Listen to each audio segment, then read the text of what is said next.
Hey, it's Justin Harvey. Thanks for tuning into the Anesthesia and Pain Management Success podcast. With APM Success, we take a close look at important topics pertaining to business, practice management, personal finance, and careers for anesthesiologists and pain management physicians. We work hard to take your critical questions straight to the experts. Thanks for listening. Hello and welcome to another episode of APM Success. Today I'm really pleased to be joined by attorney Mark Weiss. Mark is an attorney specializing in the business and legal issues affecting physicians from coast to coast. He's represented, in particular, anesthesia groups and pain doctors since the late 80s. From 2002 to 2013, he held an appointment as clinical assistant professor of anesthesiology at Keck School of Medicine. He's a frequent speaker on topics of interest to private practitioners far and wide, and I'm really happy to have him here today. Welcome, Mark. Well, thank you. I'm welcome to be here. You doctors, when they hear the Mark Weiss is a lawyer who was a clinical assistant professor in an anesthesiology department, always ask, well, are you an anesthesiologist? And I say no, but that title, that academic appointment lets me tell a joke, though, an anesthesia joke, which is that because I'm not an anesthesiologist and I'm going to talk to you, I have the ability to put you to sleep, but not to wake you up. So there you go. I'm always down for a good anesthesia joke. I recently had my third kid, so I'm also building up my bank of dad jokes, which every now and then do rear their head on this show. Yeah, okay. Probably falls into that category. The topic for today is one that I have observed out there in the wild many times, and I'm excited to talk to someone of your pedigree about this. And it has to do with governance. Doctors, as you have observed, and I have too, are well-trained clinically, but get very little insight into how to run a business or a practice or the legal or compliance or business tax problems that you're going to experience as a private practitioner. And specifically, how you run an organization, the checks and balances, the leadership structure, and the infrastructure required to start one, and then to grow one, and then to perhaps even exit one down the line. Those are often three different infrastructures. Yeah. And often practices in the real world don't iterate when they need to. So what do you think about this topic? Well, I think that the issue of governance, if we just describe this as group governance, because we could sort of slice and dice governance and how governance either exists to propel a group forward or act as an anchor. To me, the issue of group governance is key, but it's something that many groups, especially ones that start small or smaller, sort of fall into a trap that you might describe as the sort of collegiality kind of trap. We're all colleagues, so we all have a say. And if I were sitting down and this were a consultation with you, Dr. Harvey, and you're talking about putting together a group of three anesthesiologists, three people who are doing pain medicine. Well, three people, if everybody's a colleague and everybody has a say, you're not going to get into too much trouble. But what happens as you grow? So there's a story I tell at speeches, especially to anesthesia groups, also same thing with radiology groups. It's a true story. At an ASA practice management, now they call it the Advance conference. This was probably 15 years ago. At a coffee break, I'm approached by some doctor who says that they have some problem. Their group is unable to deal with the fact that many of the younger physicians in the group are sort of revolting. There's issues about compensation plan. They just can't come to a solution. And so I asked the guy, well, how many doctors are in your group? And he tells me 36. Okay, how many are shareholders? He says 36. How many are on the board? He says 36. So number one, could you imagine how long a board meeting must last? The answer is too long. But they can't come to a decision because they've just gummed up the works, right? They got, as the group grew, their management structure grew, and they did it in all probability, because if we use the partnership sort of analogy here, I mean, it could be a professional corporation, it could be a whatever state law that you have, but they considered everyone a partner. Mhm. And like when we started with the notion of, you being the leader of a new 3-person group, hey, fine, everybody could sit around and have a cup of coffee in the morning and decide where we sort of headed. But when there's 36 or 360 people, this just doesn't work. So, but I mean, there are twists, right? There are twists in that if you had 360 some people, your group of 5 people on a management committee are going to need more help anyway. Right. And there's also succession planning and how you bring people into management. These are all other issues. But oftentimes what happens, especially in anesthesia groups that are just pure, so, perioperative anesthesia groups, is that they've become too slow in making decisions. That in essence, what's happened is they don't know they've done this, but they've essentially outsourced decision making to someone else. And that someone else is the hospital, it's an ASC, it's a competitor. Because if they can't, it's like the story of turning a ship. If you can't be nimble, you begin to weigh on your own decision making. So they're too big and too slow. So I want to there's extend this analogy because I one. think that this is sort of the target in terms, because anesthesia and pain, obviously, they function pretty differently in general, organizationally speaking, but the sort of small to intermediate sized independent anesthesia group is going to be very interested in this discussion. So, what are some signs, or when might a group begin to recognize there's so much inertia here, we can't get enough stuff done, we need to bifurcate the uh, partnership somehow to have the decision making board, or what's that first step of like we're the 3 of us drinking coffee to all of a sudden we're delegating internally on some important decisions. Okay, well, there's several ways to realize you have a problem, but the obvious one is when meetings are taking way too long.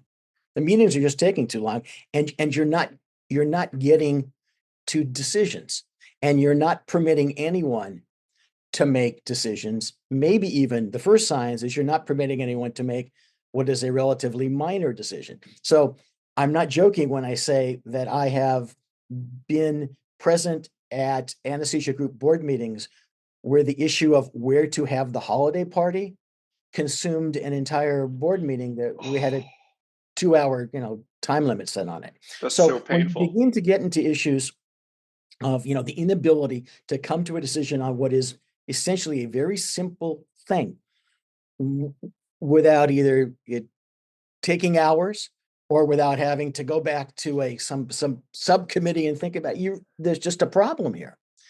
Uh, there's other ways of seeing that same problem. For example, a group that grows and now it can't make decisions to respond to the hospital quick enough. The hospital has a question. It's not a medical issue. It is a business issue. Uh, could you expand coverage to pick up an ASC that we're thinking of developing, or we're acquiring an ASC? We'd like you to go and cover it. Now, I mean, these days there's particular issues about coverage, so I don't mean to make it a particularly 2025 issue and we can't recruit, but just making those business decisions, how long do they take to make? And when it starts impacting your ability to give a response quickly to your opposite in a negotiation, to just someone that you're dealing with, do we hire this person? I think it becomes sort of it's difficult to ignore that is going on in your business. I mean, it just is. For practices that navigate that most successfully, what do Mhm. you see them doing? Okay, so the notion is this. Uh, it's important in a group to permit the owners to have a say, an active say, but I'm going to footnote active in a moment, an active say in the governance of the group, but to permit a group of any real size, so we're talking probably more than 7 or 8 members, right? To have to exist in a system that is run as a representative, as an actual democracy where everybody gets a vote, that is a problem, because now we have our 2-hour board meeting that gets to nothing. So at some point, you have to realize that you need to trim down the actual decision-making board. Now, I'm not saying you can't have committees that are, planning the office party, committees that are looking at compensation trends in the market, right? But the decision-making has got to be pared down to a reasonable number of people. And reasonable in my mind is 3, 5, 7, some odd number. So how do you get those people? That's the other question. Do you get them simply by a vote that elects people to the board? Many groups would say that's fine. And I'm not here to say which of those methods is good or bad, but there are other alternatives. There's notions of staggering those boards so that you always have some people who are experienced. And yes, if members are being elected, then sooner or later you're going to have new members join, which is also a way of sort of training leadership, because you have newer members to this leadership board. And I'm talking about a board structure, whether you're set up as a partnership, whether you're truly set up as a corporation, doesn't make a difference. It's sort of the corporate model. There is another model that works successfully in groups of varying sizes, and that's what I would call I'd call it the strong leader model. Some people might call it the dictator model. But obviously, if you have someone who's a dictator and all they're doing is dictating, that either the group is not going to survive that, or the dictator won't. So there are indeed groups that have been very successful that have people who are institutionalized into that role. There are other groups that have the concept of a strong leader. Why don't we call that person a managing partner? So we'll play with sort of a partnership model. We'll call that person a managing partner. And we might have a management committee of 2 or 3 other people, right? But in many of those models, the managing partner is elected.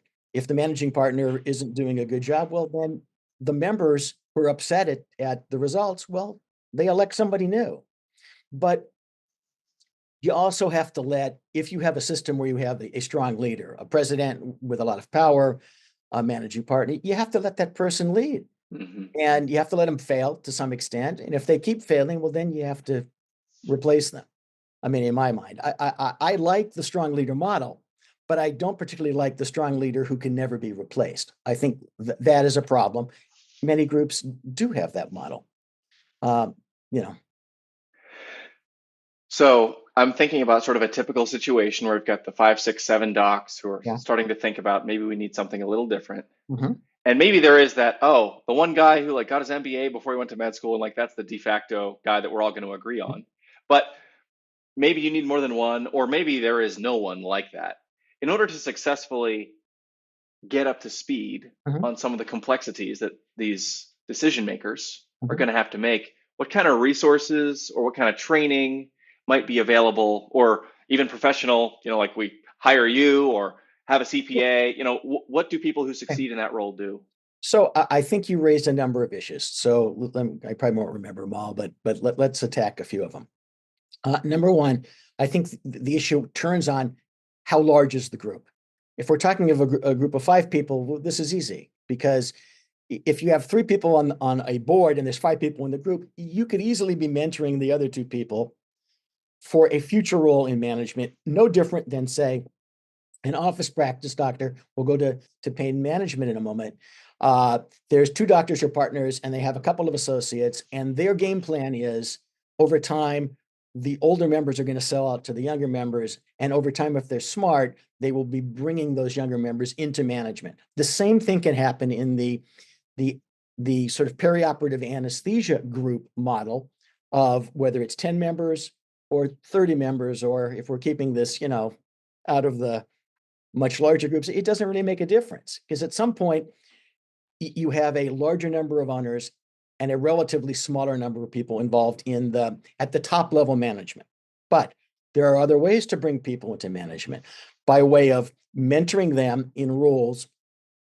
For example, on a committee to work with to work on recruiting.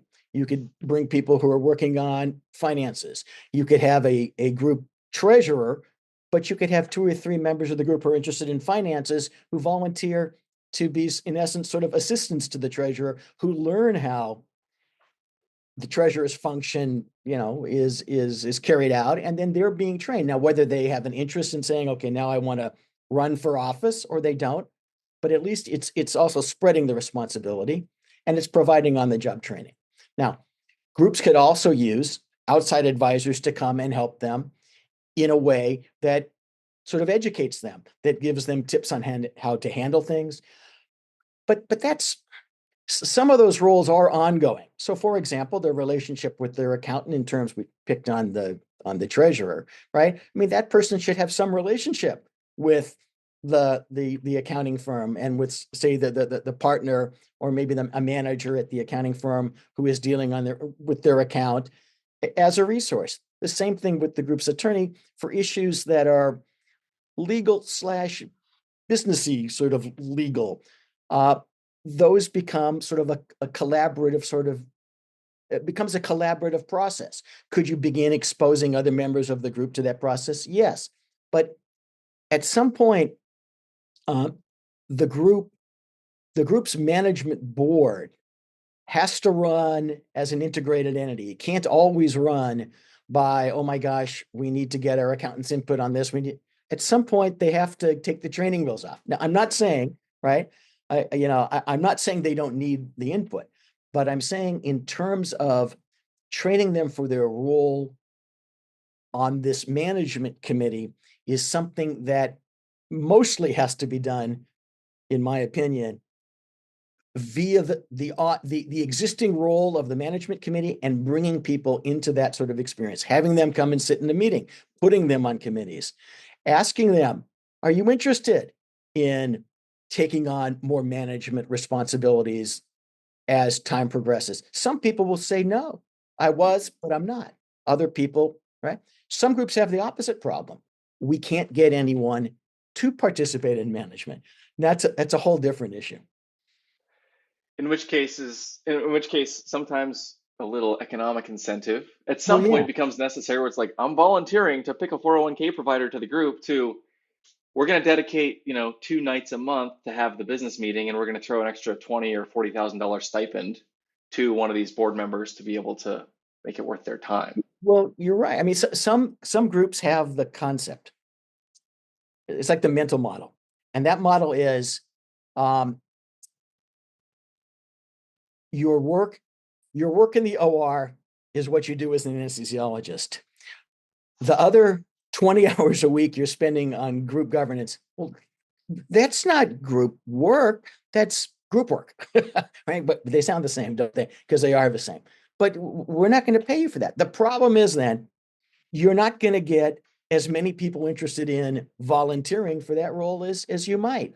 So Yeah. now, I don't know if there's a magic model, because I have groups that pay small stipends, and I have groups that are clients that pay significant amounts of money. So that turns on group culture. But what I am sort of saying is that, if you find yourself in a situation as an anesthesiologist, a member of a group, and you cannot get people to participate, spending hours and hours and hours on group management, then paying them something to do it is going to shake some people loose, who are going to say, well, okay, at least they appreciate that I'm providing them some value. If not, then, too many other things are going to get in the way, and you may turn off people who otherwise would be very valuable members of your management group. Do you typically find that updates to legal infrastructure, operating agreements, some of that stuff is necessary as groups are evolving in this way? Or are there other sort of operating documents that you can create that describe a procedure that doesn't require a reformation of the entity, for example? Well, first of all, it all depends on the manner in which the group was initially formed. So, for example, if you formed an entity as a corporation, and the corporation sets out members of a board of directors. Let's say it says there's 3 members of a board of directors and it says they're officers. Well, we're sort of locked into that format. But even though we're locked into that format, if the bylaws were drafted properly, and it would be odd to find ones that were not drafted in a manner that said that the board can create, subordinate officers, an assistant secretary, an assistant that. So many times there's already, even though it looks like there's a lock on the structure, that your existing corporate documents, if it's a bylaw sort of setup, provides the flexibility just to, okay, now we're going to have an assistant secretary, and this person is now going to start working with the secretary. The secretary is probably not the important office here. Let me get my lights back on if they'll turn on. But an assistant treasurer, would be. But in some instances, groups do go through sort of a restatement of their operating documents. The problem there is that depending on what's going on in the group, I would question whether you want to sort of have like a complete like constitutional convention, because you might not like what comes out the other end. So in the initial formation of an entity, you would want to build in enough flexibility so that you could have, in essence, subordinate officers, whatever we're actually calling them, as opposed to simply saying every time we want to make some sort of an adjustment to our committee structure and this, we're going to have to go in and revise them. I think you're probably asking for more trouble than it's worth. Are there instances where groups go through a restatement? Yes, there are. And again, part of this is a creature of sort of corporate law, whether it's truly a corporation, whether we're talking about an operating agreement, whether you think you have the political, whether you have the votes, what votes are required. I mean, to amend documents, there's a whole bunch of issues that would have to be sort of weighed in determining what steps you'd be willing to take to make some sort of an adjustment. How do you observe a strong governance structure interacting with, if we're thinking about succession planning? You mentioned internal succession. There's obviously like an acquisition that could also be part of it. How does having decision makers who are authorized to act on behalf of the group, how does that change the experience, and what have you seen in that department? How does it change the experience for whom? For the group participants, group Okay. members. So, all right, let's drill down on, okay, so let's suppose in our example here, we have a group, let's say it has, let's say there's 15 members as in owners of the group. There could be other providers, there could be other doctors, it doesn't matter, but 15 owners, and let's say there's 5 people on a board, okay? And let's say that those people get on the board, they're staggered, 2 and 3. So every 2 of them are elected, let's say every 2 years, but it's off by a year. So an election and then election. So there's a staggering here. Or it could be even more complicated. You could do one each year. They could have 5-year terms, whatever. So let's start there. The next question is, how do they actually make decisions? So on paper, we have 5 people on the board, right? And they elected some officers, and the officers are subordinate to the board. In other words, the board elects a president, and as long as that person is in the favor of the board, that person is the president in a true corporate structure. But now, how does the board make a decision? So let's say the decision was, we're thinking of acquiring the XYZ group in the next community. Well, do they make the decision by the board gathering information? They talk to their professionals. They could even appoint some of the other members of the group on some committee to check out XYZ, whatever. But how do they make the decision? Do they make the decision themselves? Or do they say, well, even though we have a 3-person board, do they say, well, we have to go get consensus right? And so now what they've done is they've taken a 3-person board and they've turned it into a 14-person board. It's the consensus disease, right? So that doesn't mean you're not going to ask other people for some input. Input is different from consensus. Yeah. See, a consensus starts with a con. It's like a con game, and if you don't know who the mark is in the con game, it's probably you. So how do they make those decisions? And if they have a consensus type operation, is it consensus on, because I'm not talking about things that are hardwired into the organizational documents.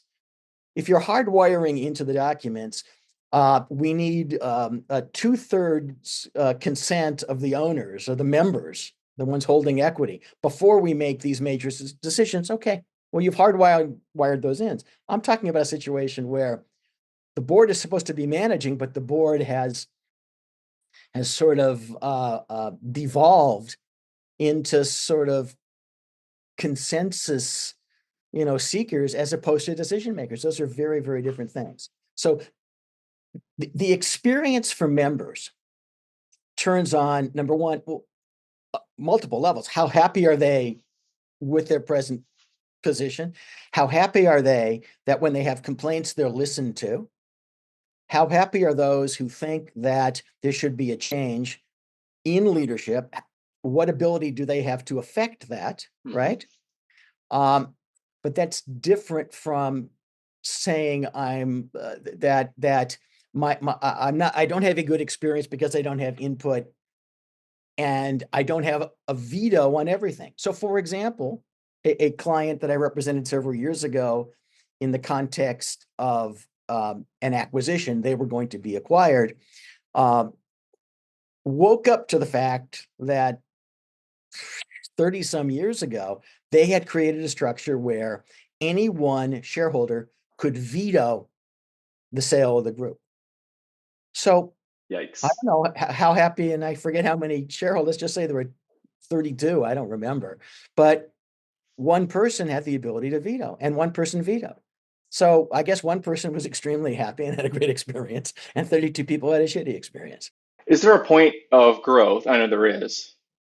I'm curious in your feedback on this, on when does it make sense to bring in a professional, a non-clinician CEO type in order to assist? Okay, so now we're talking about someone who's a full-time CEO, Yes. right? Okay, so I think the answer to that, number one, it depends on the group, because there are some groups who have members who've been involved in management for so long that are extremely well versed in handling not just day-to-day business operational matters, but long-term planning matters. Those people, depending now, if we're talking about a group that gets to 50, 60, 70, 80 people, bigger, at some point, all of them are going to hit the point where they need to bring in some business structure, whether that business structure is somebody that they're calling a practice manager, whether that person has more sort of sophisticated business training and is like a true sort of CEO or COO type. Don't get hung up on the titles. At some point, if a group is growing, they're going to hit that. The ones that have members who I described, who are sort of well-versed in business issues, can withstand having to bring in somebody if that person has time to devote. If that person has the skills but not the time, okay, that's not working either. So groups that hit certainly the 15 to 20 members, we're talking about an anesthesia group.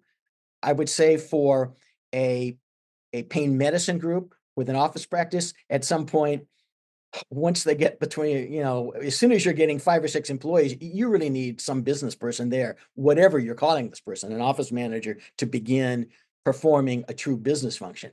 Right. But for an anesthesia group, when they're getting to the size of 15 or 20 members, it's very difficult to find physicians who are actively practicing in the group to have enough time to be the equivalent of the full-time manager they really need. It doesn't mean that they have to go off and delegate all their responsibility to someone. It means they have to at least start with someone who's going to be happy working collaboratively with them. One, until a level of trust is reached, and until the group can sort of psychologically deal with the fact that, okay, we're still the board. Yes, this person might sit in on 99% of all the board meetings, right? Maybe he's not sitting in on a whole board meeting, but is there. But they're getting to the point where they can trust the fact that they've handed over at least day-to-day operational reins to someone who has that as their job. And there's a lot of places these people can come from, right? They can come from running other medical groups. They might come from the hospital setting, although not many anesthesia groups would want to duplicate the layers of administration that go into running a hospital. I mean, that's kind of not what the object is here. They could come from the sort of RCM world where there's people who are doing sort of quote business management, sort of consulting-ish kind of work. Could be recruited in. There are people from the payer world who come in first to assist groups with payer contracting, who have a very good handle on business operations. I mean, there's all sorts of ways to recruit. For doctors who are trying to kick the tires on various groups and understand what they're getting into, I'm thinking about residents and fellows in particular, of whom there are many that listen to this show. Sure. A lot of this is like, oh, governance, whatever. Not what I'm worried about right now. But it's going to be a big determinant of what the experience is like once you're linked to a group. So what kind of advice would you give for doctors who are looking at various group types and trying to get a sense of the culture, of leadership, of governance, and how well it may suit its constituency?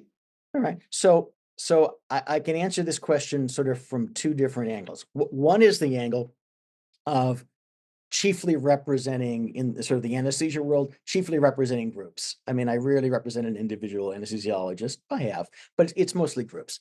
So if I flip it around and say, what should these people be asking the group? Number two, it's, for that 12 or more years, I taught at USC's Keck School of Medicine a course, once a month. It was like a grand rounds kind of course on the business and legal issues affecting anesthesiologists.